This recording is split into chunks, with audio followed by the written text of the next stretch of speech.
E como é que as pessoas conseguem mais ou menos proteger-se, evitando o calor, mas que não sendo às vezes possível, como é que é possível? A melhor proteção é a utilização de protetores que dizem mesmo, ou que têm mesmo especificado protetores para pessoas com alergia ao sol. Existem inúmeras marcas no mercado, normalmente são produtos que têm os tais poucos ingredientes e a tal ausência de perfume e que estão indicados para este tipo de situações. Exato. Muito bem. O Mário pergunta o que significa UVA e UVB que aparecem nos protetores solares.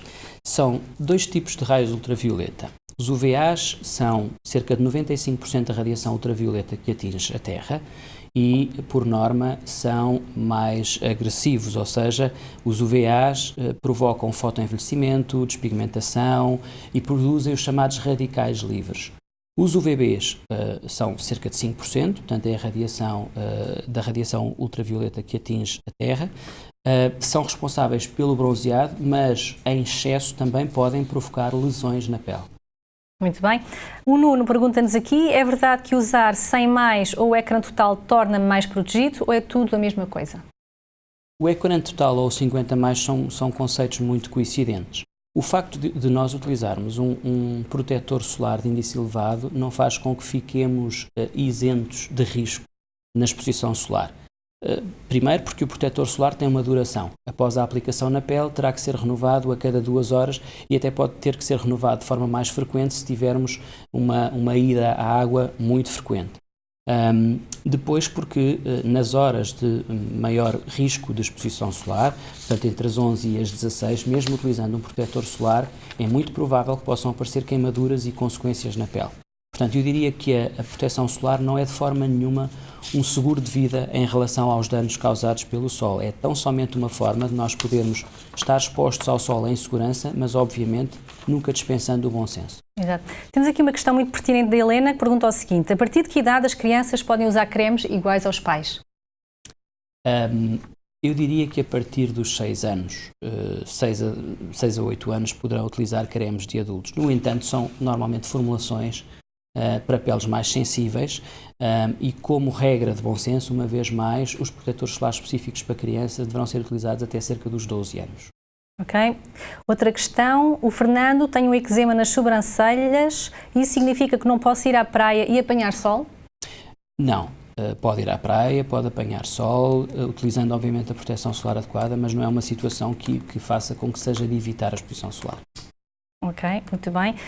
E o António, uma pessoa com pele oleosa deve usar um protetor normal ou existem diferenças nos protetores conforme o tipo de pele? Sim, uma pessoa com pele oleosa deve utilizar as formulações chamadas oil-free, deve evitar formulações como óleos, por exemplo, e deve ter atenção às características de hidratação, ou seja, deverá ser um creme mais fluido, de preferência, como disse, oil-free. Muito bem. Que cuidados é que nós temos mesmo que ter com o sol, porque se não os tivermos, o que é que pode acontecer? Os cuidados têm a ver com a exposição solar em horário adequado, primeiro que tudo, ou seja, nós devemos estar expostos ao sol idealmente até às 11 da manhã e a partir das 4 da tarde, portanto o horário entre as 11 e as 4 da tarde é desaconselhado.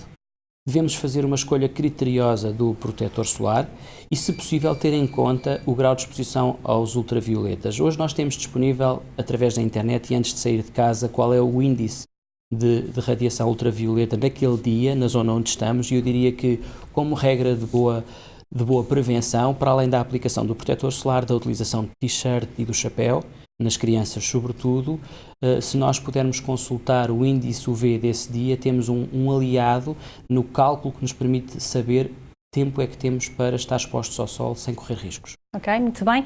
O Álvaro está aqui a perguntar qual a melhor forma de aplicar o protetor solar. É necessário algum creme antes? Não é necessário. Não é necessário nenhum creme antes. Tem que ser uma aplicação generosa. Os protetores solares, quando são testados e quando é calculado o índice de proteção solar, são sempre aplicados em grandes quantidades.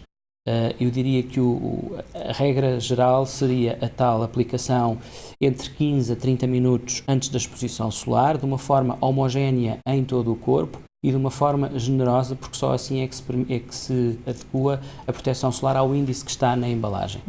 Aqui uma questão também tem a ver com os lábios, uma vez que usamos batons. É necessário realmente proteger os lábios com um batom específico? Tem a ver com a utilização na zona do corpo em específico. É muito mais fácil utilizar um batom do que utilizar o protetor solar do corpo nos lábios, mas também porque é uma zona muito, muito específica.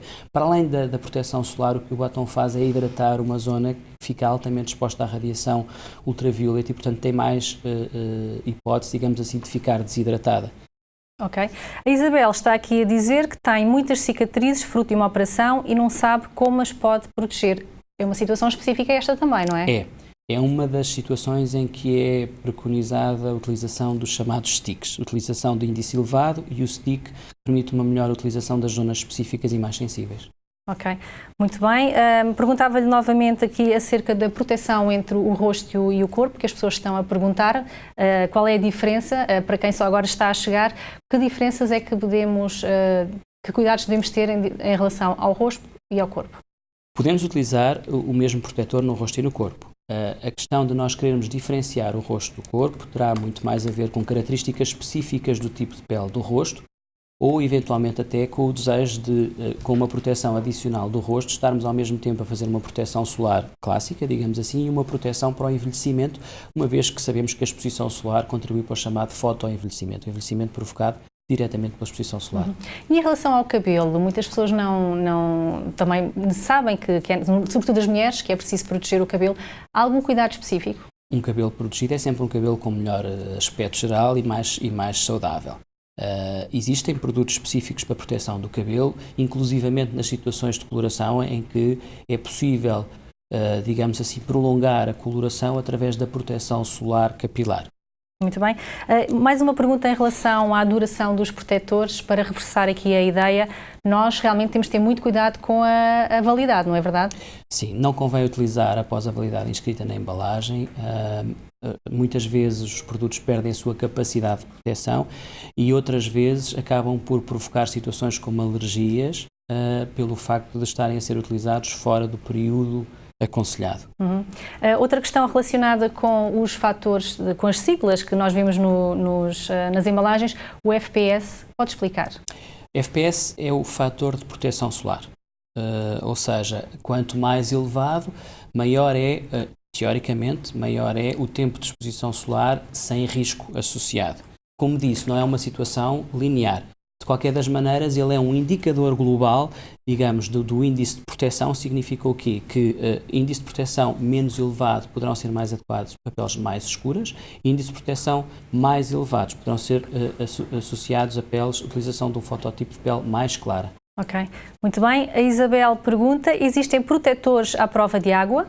Sim, existem muitos protetores à prova de água. Eu diria que a maioria deles já são resistentes à água e é desejável que na escolha do protetor solar esse seja um dos fatores a ter em conta. Muito bem. Voltamos aqui à questão de qual a melhor forma de escolher o protetor solar. Que itens é que temos que ter em atenção?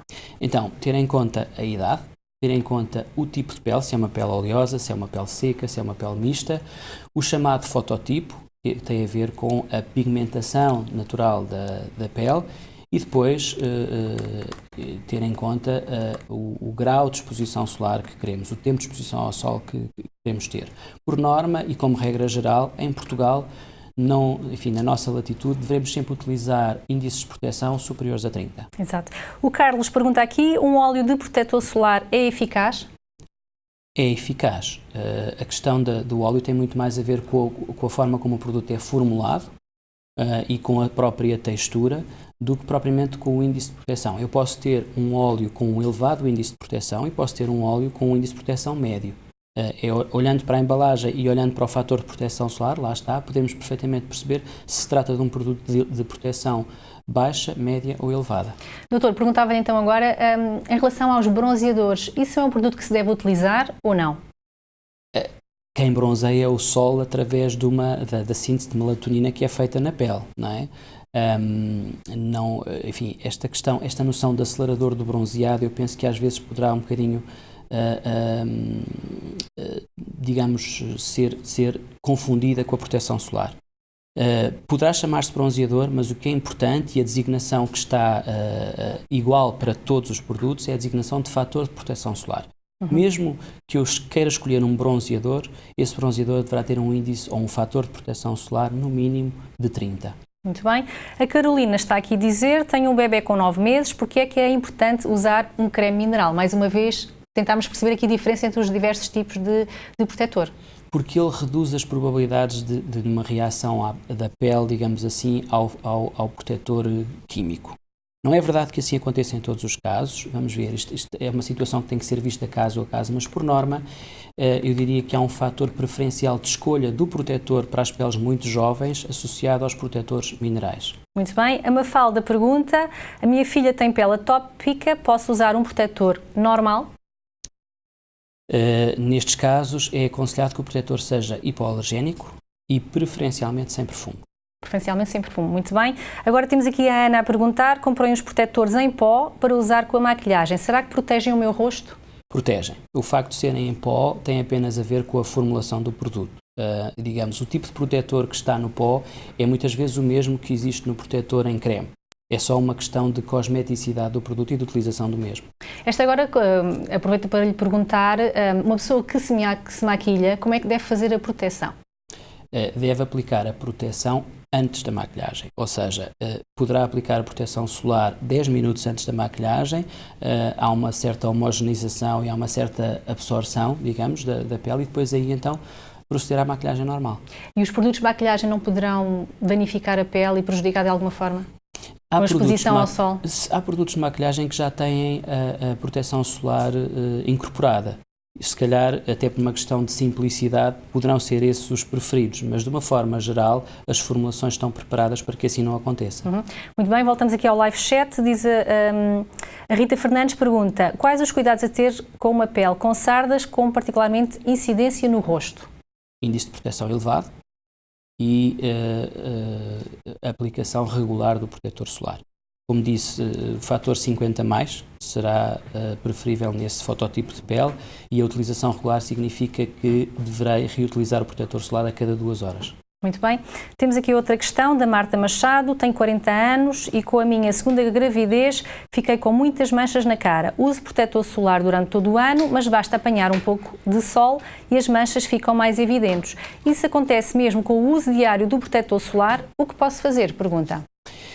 É uma situação muito particular, mas de facto assim acontece. Mesmo utilizando índices elevados, basta muitas vezes uma exposição solar curta, inclusivamente com esse fator de proteção, para que isso possa acontecer.